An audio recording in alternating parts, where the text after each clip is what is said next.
अस्सलाम वालेकुम, मेरा नाम डॉक्टर ख्वाजा साजिद असलम है। मैं ऑर्थोपेडिक सर्जन हूँ, हिप और नी रिप्लेसमेंट्स करता हूँ और रावलपिंडी में। आज का जो हम पब्लिक अवेयरनेस प्रोग्राम कर रहे हैं वो है old age and hip fracture. बूढ़े लोगों में कूल्हे के जोड़ का फ्रैक्चर या कूल्हे की हड्डी का फ्रैक्चर ये कोई अनकॉमन चीज़ नहीं है, पूरी दुनिया में कॉमन है। पाकिस्तान या एशियन कंट्रीज नहीं, all over the world old age में। और उसमें भी सबसे कॉमन फ्रैक्चर होते हैं बाथरूम में, शावर करते हुए गिर जाते हैं या ट्विस्ट करते हैं या स्लिप होके गिरते हैं। That's a most common fracture.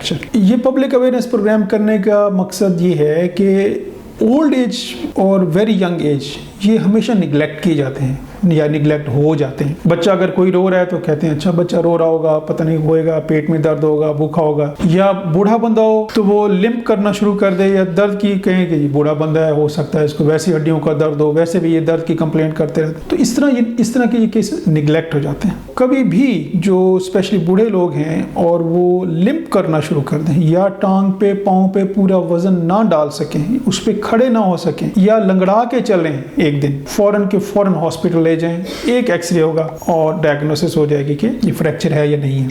दूसरी जो अहम चीज़ है हिप के कूल्हे के फ्रैक्चर में बूढ़े लोगों में वो ये है कि जब कूल्हे के जोड़ का ऑपरेशन हो जाए ना, तो मेजॉरिटी ऑफ ऑपरेशंस जो कूल्हे के जोड़ के हैं उसमें उसी दिन बंदा अपना पूरा वजन डाल के चलना शुरू कर देता है। तो एक दिन भी जो है बिस्तर पे नहीं रहते, एक दिन भी same day operation, same day पूरा वजन डाल के चलना शुरू कर देते हैं। तो बुढ़ापे में अगर कोई अपने पाँव पे आ जाए, किसी का मोहताज ना हो, इंडिपेंडेंट हो जाए, तो इससे बड़ी ब्लेसिंग और कोई नहीं है। लेकिन जब भी, जैसे मैंने शुरू में कहा कि अगर कोई बूढ़ा बंदा लिम्प कर रहा हो, दर्द की कंप्लेंट कर रहा हो, पूरा वजन ना डाल रहा हो, फौरन के फौरन हॉस्पिटल ले जाएं, एक्सरे होगा और डायग्नोसिस हो जाए। Thank you.